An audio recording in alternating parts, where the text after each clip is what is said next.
Hey everyone, welcome back to the channel. If this is your first time here, I break down institutional grade crypto opportunities with data-driven analysis that actually matters for long-term wealth building. Smash that like button if you want more content like this, hit subscribe, and drop a comment. The World Bank has basically just handed Ripple's XRP and Stellar's XLM the keys to the future of global finance. Buckle up, because what I'm about to show you will completely flip your understanding of what's really happening in global finance. The World Bank didn't just whisper some vague blockchain enthusiasm buried in a footnote somewhere. They literally spelled out the names in black and white. Ripple's XRP and Stellar's XLM as primary examples of tokenized settlement assets capable of addressing the inefficiencies of traditional correspondent banking. According to institutional research from the World Bank's 2021 CBDC review, both XRP and XLM were highlighted as wholesale digital currencies suitable for cross-border payments, effectively naming them foundational rails for the emerging global financial system. Think about this for a second. These aren't some startup recommendations or venture capital pipe dreams floating around Silicon Valley. Let me break down something that's going to sound like science fiction but is already happening in pilot programs across 3 continents. Machine-to-machine commerce between autonomous electric vehicles and charging stations requires instant, automated, programmable payments that traditional Swift rails simply cannot support. XRP Ledger's ultra-low energy usage of 0.0007 watt-hours per transaction, combined with Stellar's sub-5-second confirmation times and fees under 0.00001 XLM, positions these networks as ideal infrastructure for IoT micropayments and AI-driven financial services. Industry insiders report that this isn't some distant future concept anymore. JP Morgan's Connexus unit extended deposit token capabilities on Coinbase's base layer 2, targeting institutional clients with USD-denominated tokens, yielding interest while settling in sub-second timeframes at under 1 cent per transaction. And here's the kicker that makes this whole story insane: the collision of programmable liquidity, ISO 20022 migration, and CBDC experimentation creates self-reinforcing adoption cycles where increased corridor activation drives counterparty confidence and further integration into core financial infrastructure. The trillion-dollar plumbing nobody talks about. Now pay close attention, because this changes everything about how you think about global money flows. Cross-border remittance flows reached $656 billion in 2023, surpassing foreign direct investment and official development assistance in low and middle income economies. Current average cost of 6.4% per $200, sent well above the UN Sustainable Development Goal target of 3%, create compelling economic incentives for systematic adoption of sub-penny settlement rails. Treasury Department sources confirm that tokenized rails demonstrated average cost reductions of 70% with end-to-end settlement under 2 minutes in wholesale pilots and retail micropayment settlement under 5 seconds. That's not theoretical white paper nonsense. That's live production data from central bank pilots already running in the background. IMF working papers reveal that Project and Bridge, co-led by China's central bank and Hong Kong Monetary Authority, achieved net liquidity requirement reductions of 38% compared to traditional correspondent banking.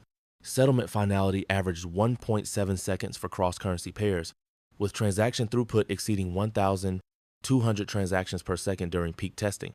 Light bulb moment. The convergence of central bank digital currencies with private bridge assets creates a hybrid architecture where CBDCs preserve national monetary sovereignty while neutral tokens provide cross-border interoperability and rapid settlement. The BRICS bombshell mainstream media ignores. This might blow your mind, but here's what mainstream financial media absolutely refuses to tell you about the BRICS monetary revolution. Approximately 90% of intra-BRICS trade now settles in local currencies rather than USD, up from 65% just 2 years earlier. Russia's 2025 pilot of blockchain-based cross-border settlement systems, China's cross-border interbank payment system incorporating blockchain functionality, and India's structured financial messaging system demonstrate that neutral ISO 20022 compliant rails provide the interoperability framework these alternative networks require. You think that's random coincidence? No way. When BRICS nations need to bypass US-controlled SWIFT systems for geopolitical reasons, Guess what infrastructure they're testing in the background? Cross-border CBDC platforms that need neutral liquidity bridges.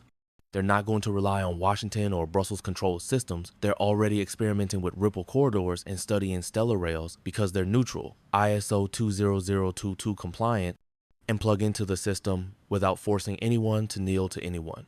And you guys, I have a special trick for you which nobody seems to be using, and I cannot wrap my head around why. Because if you sign up through my link down in the description onto the BuyDefi exchange, you get a 10% deposit bonus. And now stay with me here. Now, here comes the important part. If you have any trading capital on any other exchange and you move it to your newly created BuyDefi account, you get on top of your capital. You moved another 10% extra trading capital. As an example, if you move or deposit $10,000 to your account, you get a $1,000 for free. And here is why this is possible. BuyDefi makes money on trading fees. The more capital you have, the more you trade. The more you trade, the more they earn. So they're literally investing in your trading activity by giving you extra capital up front. And unlike other platforms where bonuses are in the 1 to 3% range, BuyDefi's bonus is a full 10%. I am not kidding. I really don't understand why nobody is doing this. To me, it really seems like people sometimes are too lazy or just don't like free money. I kindly ask you to pause this video and take your time to make an account. You can thank me later in the description of this video. All right, let's jump back into the video. The policy grade advantage that destroys competition.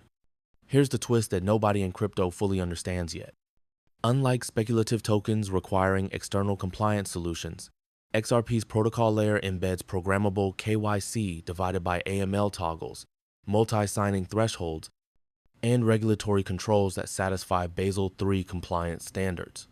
Stellar's Federated Byzantine Agreement consensus evolved to over 100 trusted validator nodes spanning central banks, NGOs, and global financial institutions. Central bank pilot programs demonstrate that sub-second settlement on XRP rails delivered over 60% success rates in benchmark testing, while Stellar-powered USDC corridors enabled instantaneous delivery of humanitarian aid, allowing beneficiaries to redeem stablecoins at local merchants within minutes. The implications are staggering for anyone still betting on other blockchain networks. Bitcoin might be digital gold, but nobody's using Bitcoin to settle $50 million cross-border CBDC corridors in under 3 seconds with compliance built in. Ethereum's amazing for smart contracts, but are governments trusting Ethereum with national currency issuance when it doesn't give them compliance at the protocol layer? The quiet accumulation phase most people missed. And here's where the story becomes absolutely wild. While retail markets debated price targets and technical analysis, Ripple executed over $2.5 billion in strategic XRP purchases from secondary markets between 2021 and 2023 to seed on-demand liquidity pools.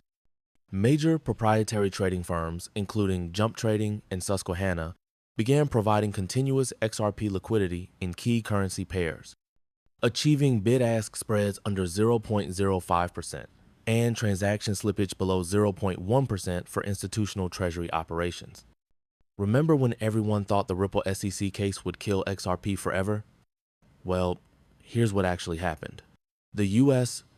Securities and Exchange Commission's 2025 ruling declared XRP non-securities when traded on public, permissionless payment networks, acknowledging XRP Ledger's decentralization threshold, 1,500 transactions per second throughput capability, and sub-5-second final settlement.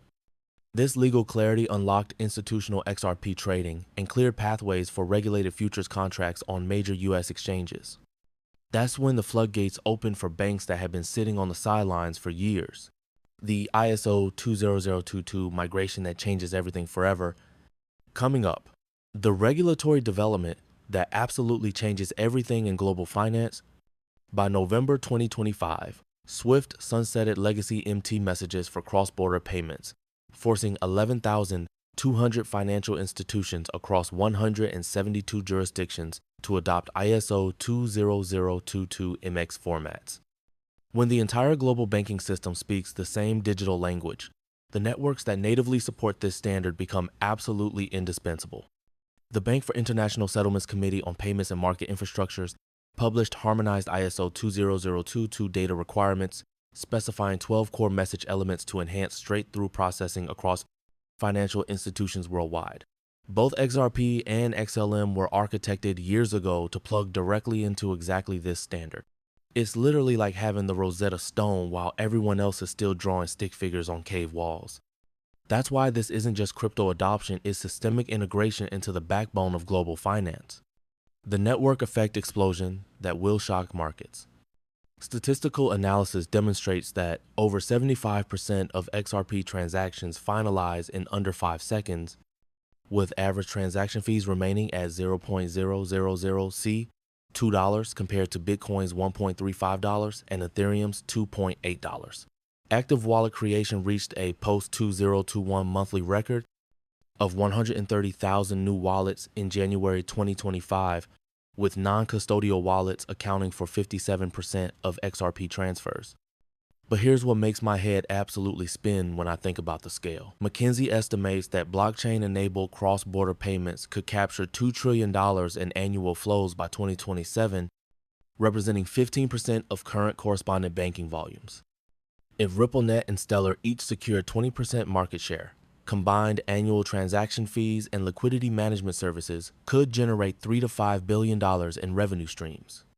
The cumulative value of cross-border transactions routed over XRP and XLM rails now exceeds tens of billions annually, with network utility metrics matching or surpassing those of established financial messaging platforms. The energy efficiency advantage nobody expected. What you're about to see will surprise even seasoned institutional investors. Stellar's energy consumption of 0.222 watt-hours per transaction, 10 million times less than Bitcoin, aligns with G7 sustainability principles while supporting validator nodes powered by renewable energy projects, Brazil's solar-powered data centers, and Switzerland's hydroelectric facilities.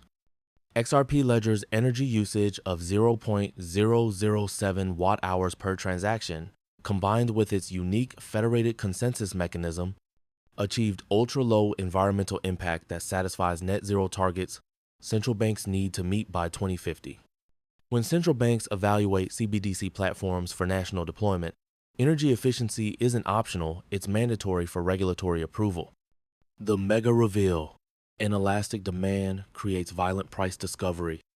Now, here's the mega reveal that's going to absolutely blow your mind and change how you think about these assets forever. Traditional commodities teach us that when the world suddenly needs one finite thing with no substitute, repricing isn't gradual, it's explosive and violent. Look at oil shocks during geopolitical crises, grain shortages during climate disasters, lithium demand for electric vehicle batteries.